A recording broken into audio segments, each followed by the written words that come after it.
Nesta terça-feira, a Ibovespa, principal índice da Bolsa de Valores do Brasil, registrou uma queda de cerca de 3%. O dólar comercial teve alta de quase 1%. Ontem também foi um dia de perdas para um dos mais relevantes índices da Bolsa de Valores dos Estados Unidos. O S&P registrou perdas de 2%. Vários fatores influenciaram a queda dos ativos. No cenário interno, por exemplo, a expectativa do aperto na política monetária pelo Banco Central para controlar a inflação galopante e o cenário de aumento do endividamento público pelo governo federal para financiar programas de transferência de renda e, assim, aumentar a popularidade do presidente da República, afastam os investimentos do Brasil. Porém, as baixas nas bolsas mundiais foram muito influenciadas por outra iminente crise de endividamento, mas desta vez é a dos Estados Unidos. O governo estadunidense vislumbra que dentro de algumas semanas pode deixar de pagar seus credores porque teria chegado ao limite máximo de endividamento permitido por lei. Para entender isso, é preciso saber o que é o limite da dívida. O limite da dívida é um instrumento de responsabilidade fiscal instituído pela Lei de Títulos de Liberdade de 1917.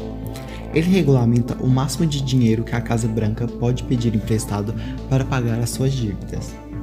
Esse instrumento pode ser comparado ao teto de gastos do Brasil, que limita o quanto de títulos de dívida pública o Tesouro Nacional pode emitir durante 2 décadas.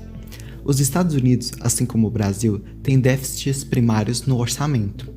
Ou seja, ele gasta mais do que arrecada e precisa tomar empréstimos para saldar as suas dívidas. Segundo o The New York Times, a dívida pública estadunidense está em 28 trilhões e 430 milhões de dólares, mas o limite legal é de 28 trilhões e 400 milhões de dólares.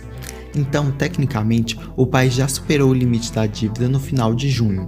Contudo, a secretária do Tesouro, Janet Yellen, está usando medidas extraordinárias para manter a máquina pública funcionando.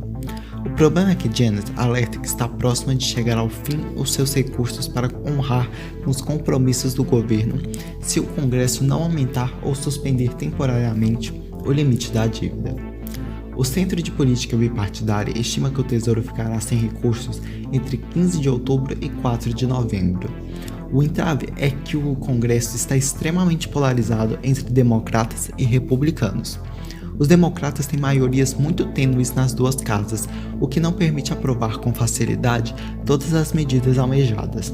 Além da forte oposição republicana, há ainda divisões internas dentro do próprio partido, com a ala moderada entrando em atrito com a ala progressista sobre o montante de recursos destinados pelo presidente Joe Biden para pacotes trilionários de infraestrutura e seguridade social. Com esse cenário turbulento no poder legislativo, muitos analistas e investidores têm ficado apreensivos sobre como será desarmada essa bomba relógio em um tempo tão exíguo, pois o ano fiscal dos Estados Unidos acaba em 1º de outubro, isto é, os congressistas também têm menos de 2 dias para aprovarem um orçamento ou o governo ficará totalmente paralisado. Vamos seguir acompanhando e informando vocês. Curta, compartilhe e inscreva-se no canal. Esse foi o Boletim Internacional e esse é o Boletim 24 Horas.